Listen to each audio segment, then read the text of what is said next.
తాకట్టులో ఉందా? విడిపించుకోలేక ఇబ్బందులు పడుతున్నారా? అయితే మీ బంగారాన్ని వెంటనే విడిపించి కొంటాం. గణేష్ గోల్డ్. మీరు సంప్రదించాల్సిన ఫోన్ నంబర్లు 9160-266-916, 8712619507. నమస్తే, వెల్కమ్ టు బీఆర్కే లీగల్. నేను ఝాన్సీ. ఇవాళ మనతో పాటు మన స్టూడియోలో ఉన్నారు హైకోర్టు అడ్వకేట్ వెంకట్ శెట్టి గారు. మరి సార్ని మనకు అంటే ఇన్ జనరల్గా మనకు అందరికీ ఒక పాయింట్ ఉంటుంది. కొన్ని సందర్భాలు వస్తూ ఉంటాయి. అలాంటి సందర్భాలను ఎలా ఆపాలి, అసలు ఏంటి ఆ సందర్భం అనేది మనం సార్ని అయితే అడిగి తెలుసుకుందాం. నమస్కారం సార్. నమస్తే మ్యామ్. సార్, ఇన్ జనరల్గా ఇన్ఫ్లుయెన్సర్స్ అయినా లేదా పాపులర్ పీపుల్ అయినా సరే, లేకపోతే మిడిల్ క్లాస్ వాళ్ళైనా సరే కొన్ని అలిగేషన్స్ ఫేస్ చేస్తూ ఉంటారు సార్. అంటే మేము చేయకపోయినా మా మీద రాంగ్ ఆరోపణ వేసి మా పరువు తీస్తుంది. సో అలాంటి సిచ్యువేషన్స్ని మేము ఎలా ఆపాలి, ఈ సిచ్యువేషన్స్కి లీగల్లో ఏదైనా మార్గం ఉందా అని అడుగుతున్నారు సార్. మరి దీనికి ఏమంటారు? మ్యామ్, లీగల్గా చాలా వేస్ ఉన్నాయి అనమాట. సో మనం ఎట్లయినా వాటిని యూజ్ చేసుకోవచ్చు. ఇక్కడ మీరు అడిగినట్లు ఏదైతే కొన్ని సిచ్యువేషన్స్లో ఏంది అని అంటే అది న్యూస్ బయటకు వస్తే పరుగు పోతుందని కానీ, సో కొన్ని సిచ్యువేషన్లో 498 కేసెస్లో కానీ, లేదు అని అంటే ఫ్యామిలీ కేసెస్ దేంట్లో అయినా కానీ, సో ఆమె ఇంటి దగ్గరికి వచ్చి న్యూసెన్స్ క్రియేట్ చేయడం కానీ, సో అట్లాంటి సిచ్యువేషన్లో వీళ్ళు వెళ్ళి ఏం చేయాలో అర్థం కాదు.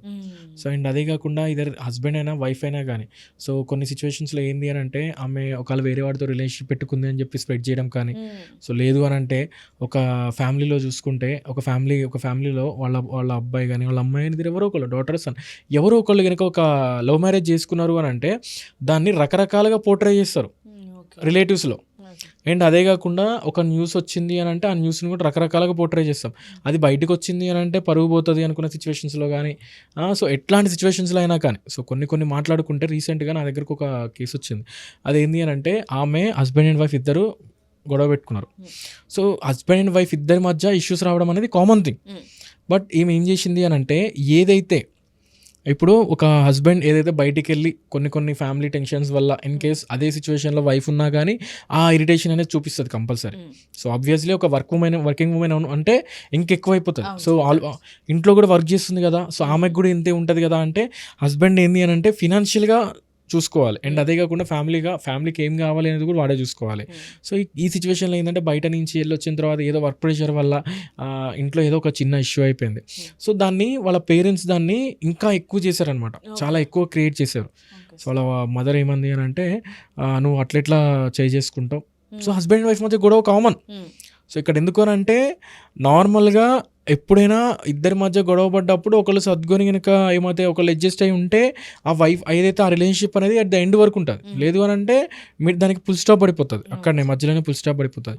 సో అట్లనే ఈమె ఏం చేసింది అని అంటే ఈమె మదర్ ఇన్వాల్వ్ అయిపోయి దాన్ని ఎక్కువగా క్రియేట్ చేసింది. సో ఇన్సిడెంట్ ఎక్కడైపోయింది అని అంటే అబ్రాడ్లో అయిపోయింది. వాళ్ళు హైదరాబాద్లో పర్సన్స్. సో ఈ ఇన్సిడెంట్ యుఎస్ అబ్రాడ్లో అయింది. ఈ ఇన్సిడెంట్ అబ్రాడ్లో అయింది. సో నార్మల్గా డిసెంబర్ ఆ సీజన్లో ఏదైతే యుఎస్లో కానీ అక్కడ ఆ కంట్రీస్ యుఎస్లో కానీ అక్కడ ఏంది అని అంటే ఇక్కడ మనకి ఏదైతే సమ్మర్లో కదా మనకు అక్కడ, సో అక్కడ వాళ్ళకి వింటర్ సీజన్ కదా. సో ఏదైతే డిసెంబర్ ఆ సీజన్లో వింటర్ సీజన్. సో ఆ టైంలో ఆమెకి వెళ్ళింది. సో అక్కడ ఏదో ఇష్యూస్ అయిపోయిన తర్వాత వీళ్ళిద్దరి మధ్య గొడవలో ఈమె ఇన్వాల్వ్ అయిపోయింది. సో ఈమె ఇన్వాల్వ్ అయిపోయి అక్కడి నుంచి వాళ్ళ పాపని తెచ్చేసుకుంది. సో అక్కడ ఫిల్తీ లాంగ్వేజ్ కూడా యూజ్ చేసేసి వాడిని తిట్టడం జరిగింది. సో ఇక్కడికి వచ్చేసి వాళ్ళు ఫ్యామిలీ మీటింగ్ కండక్ట్ చేసేసి సో దాన్ని ఒక పెద్దగా క్రియేట్ చేయడం. అండ్ అదే కాకుండా అక్కడ ఉన్న 498 కేసు అన్ని కేసెస్ అనేది అక్కడ ఫైల్ చేయడం ఒక చిన్న మాట అనడం వల్ల. సో ఆ ఇన్సిడెంట్లో ఎక్కడ తప్పు లేదు. సో ఈవెన్ నేను ఆ అమ్మాయితో మాట్లాడినప్పుడు కూడా ఆ అమ్మాయి చెప్పిన వర్షన్ ఏంది అని అంటే మీరు అన్నది కరెక్టే కానీ తను నా మీద చేయి చేసుకున్నాడు. సో అంతకుముందు ఎప్పుడు చేయి చేసుకోలేదా అంటే చేసుకున్నాడు. కొన్నిసార్లు నువ్వు రివర్స్ కాలేదా అంటే రివర్స్ అయినా. సో మీరిద్దరి మధ్య గొడవ కామన్ కదా అంటే మా అమ్మని ఒక మాట అన్నాడు. సో ఫస్ట్ మీ మమ్మీ ఎందుకు ఇన్వాల్వ్ అయిపోయింది? సో నన్ను కొట్టడం వల్ల ఇన్వాల్వ్ అయింది. సో ఆమె ఇన్వాల్వ్ కాకపోతే ఇప్పుడు ఇదంతా అయ్యేది కాదు కదా. అక్కడ ఆమె ఉండడం వల్ల అది ఇంకెక్కువ క్రియేట్ చేసారు. సో అది ఇక్కడికి వచ్చేసి ఫ్యామిలీ మీటింగ్ కండక్ట్ చేసేసి సో తన ఏదైతే ఇది ప్రెస్టేజ్ ఇష్యూగా తీసేసుకున్నాడు. అండ్ అదే కాకుండా బయట తనని డిఫేమ్ చేయడం, కరెక్ట్. నార్మల్గా ఒక ఆంధ్రలో విలేజెస్ చూసుకుంటే ఎట్లుంటాయి అని అంటే ఆల్మోస్ట్ వాళ్ళ ఏదైతే ఆ ఊర్లో మొత్తానికి తెలిసిపోయి ఉంటారు. అట్లాంటి సిచ్యువేషన్లో వాడిది ఏదైతే మొత్తానికి అందరికీ ఆమె కాల్ చేసి ఇట్లా నన్ను బదనాం చేసిండని కానీ సో ఇట్లా అని చెప్పేసి కొన్ని సిచ్యువేషన్స్లో పాంప్లెట్లు కూడా కొట్టి పంపించడం జరిగిందంట. అంత అమ్మాయి వాళ్ళ సైడ్ వాళ్ళు. సో ఇవన్నీ చేస్తూ ఉంటే ఆయన ఏం చేశాడు అని అంటే వేరేది ఏం చేయాలో అర్థం కాక మనల్ని అప్రోచ్ అవ్వడం జరిగింది. అట్లాంటి సిచ్యువేషన్లో ఏంది అని అంటే మనం సివిల్ సూట్ అనేది ఫైల్ చేసినాం. సో ఎటువంటి సిచ్యువేషన్స్లో ఆయన మీద ఒక ఫాల్స్ ఎలిగేషన్స్ కానీ లేదు అని అంటే ఒక తనదేమన్నా కనుక వేరే వాళ్ళకి చెప్పినట్టు తెలిసినా కానీ అండ్ అదే కాకుండా వేరే వాళ్ళకి ఒకవేళ నువ్వు మిస్ చాట్లో చెప్పడం కానీ ఇన్ కేసు ఒకవేళ సోషల్ మీడియా ప్లాట్ఫామ్ మీద కానీ ఆయనది ఎక్కడన్నా ఒక న్యూస్ వచ్చినా ఇన్ కేసు ఒకవేళ వేరే దాంట్లో అడ్వర్టైజింగ్ దాంట్లో అయినా కానీ ఒక న్యూస్ వచ్చినా కూడా వాళ్ళు కంపల్సరీ కంపెన్సేషన్ విత్ పనిష్మెంట్ కూడా పడడం జరుగుతూ ఉంటుంది. Court in case orders pass చేసిన తర్వాత కూడా నువ్వు వెళ్ళినావు అని అంటే అది కంటెంప్ట్ ఆఫ్ కోర్టు, దాని మీద కూడా నీ మీద మళ్ళీ కేసు ఫైల్ అయిపోతుంది. సో ఇట్లా చాలా సిచ్యువేషన్స్ ఉన్నాయి. సో లీగల్గా మనం యూజ్ చేసుకోవాలంటే మెనీ వేస్ ఉన్నాయి. నాట్ ఓన్లీ నేను ఇది ఎగ్జాంపుల్గా చెప్పా, ఓన్లీ దీనికోసమనే కాదు. ఒక సెలబ్రిటీ ఉన్నాడు, సో తనది కనుక ఏదైతే ఒక న్యూస్ బయటకు వచ్చింది అని అంటే దానివల్ల తన కనుక ఇమేజ్ అనేది డౌన్ అయిపోతుంది. అట్లాంటి సిచ్యువేషన్స్లో కూడా కంపల్సరీ ఇది యూజ్ అవుతుంది. సో ఇది ఓన్లీ ఏదైతే ఈ సివిల్ సూట్ ప్రకారం మనం కనుక ఫైల్ చేసుకోవాలి అని అంటే లైక్ సివిల్ సూట్ ఏంది అని అంటే నార్మల్ పర్సన్కి డెవలప్ 650 ఏదైతే అన్నిటికీ యూజ్ అవుతుంది అంటారు కదా, సో ఇది కూడా అలాగే అనమాట. సో మనం సివిల్ని ఎలా యూజ్ చేసుకుంటే అంత యూజ్ అయిపోతుంది. సో ఓన్లీ ఇది ఒక్కటే, దీని ఒక్కదానికనే కాదు, నేను ఎగ్జాంపుల్ చెప్పిన దానికి ఒక్కదానికే కాదు, ఎట్లాంటి సిచ్యువేషన్లో ఎక్కడైనా కానీ నీ పరువుకి కనుక భంగం జరుగుతుంది అనుకున్నా కానీ లేదు అని అంటే నువ్వు డ్యామేజ్ అయిపోతుంది, నీ లైఫ్ డ్యామేజ్ అయిపోతుందని కానీ ఇట్లాంటి సిచ్యువేషన్లో ఎట్లాంటి సిచ్యువేషన్లో అయినా ఫైల్ చేసుకోవచ్చు ఏదైతే ఈ సివిల్ సూట్ అనేది. ఓకే సార్, నాకు చిన్న డౌట్ సార్. ఇప్పుడు నార్మల్గా చాలామంది మిడిల్ క్లాస్ ఫ్యామిలీస్లో అంత వెల్ సెటిల్డ్గా ఉండరు సార్. అలాంటి వాళ్ళు అసలు కోర్టుకు వెళ్ళాలి, ఒక కేసు ఫైల్ చేయాలి అని అంటే అసలు ఫీజు ఎంత అడుగుతారో అనే మైండ్ సెట్ ఉంటుంది సార్. మరి ఈ సివిల్ సూట్ కేసు అయితే ఉందో దానికి ఎక్కువ ఫీ ఉంటుందా సార్, తక్కువ ఉంటుందా? మ్యామ్ ఇక్కడ ఏంది అని అంటే ఫీజెస్ అనేది ఎక్కువేం ఉండవు. ఫస్ట్ ఆఫ్ ఆల్ ఇక్కడ చాలామందికి లోపల ఎట్లుంటుంది అని అంటే సపోజ్ కుల్లా మాట్లాడుకోవాలి అంటే ఒక 1 lakh ఛార్జ్ చేసిండ్రు అనుకుందాం. 1 lakh ఛార్జ్ చేసినాం ఒక కేసుకి అనుకుంటే ఆల్మోస్ట్ ఆ కేసు 2 to 3 years కోర్టుకి వెళ్ళినా కాటికి వెళ్ళినా ఒకటే అంటారు. కోర్టుకి వెళ్ళినా కాటికి వెళ్ళినా ఒకటి ఉంటుంది,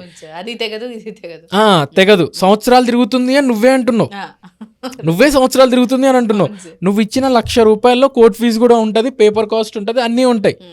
ఈ అమౌంట్తో కోర్టులో కేసు వేసి పిటిషన్లు పడతాయి. మా నాలెడ్జ్ని యూజ్ చేసి మా రీసెర్చ్ స్కిల్స్ని యూజ్ చేసి ఒక ఎంప్లాయీస్ ఉంటారు, వాళ్ళకి ఇచ్చేసుకొని ఆల్మోస్ట్ ఒక కేసు మీద ఒక 1 lakh తీసుకురు అని అంటే ఆల్మోస్ట్ 2 to 3 years దాని మీద వర్క్ చేస్తున్నాము అని అంటే ఏమాత్రం వర్కౌట్ అవుతుంది చెప్పండి? ఓన్లీ ప్రొఫెషనల్ మీద ఇంట్రెస్ట్ ఉండి ఈ ఫీల్డ్లోకి రావడం జరుగుతుంటుంది ఎవరైనా. సో ఈవెన్ ఒక జాబ్ చేస్తే 1 monthకి 1 lakh వస్తుంది, ఆరామ్సే ఉంటుంది. సో అది చేయలేక ప్యాషన్ అది. ఇప్పుడు ఈవెన్ మీకైనా కానీ బయటికి పోతే ఆఫర్స్ వస్తాయి, కానీ ఏంది ఈ ఫీల్డ్లోకి ఎవరు వస్తారు?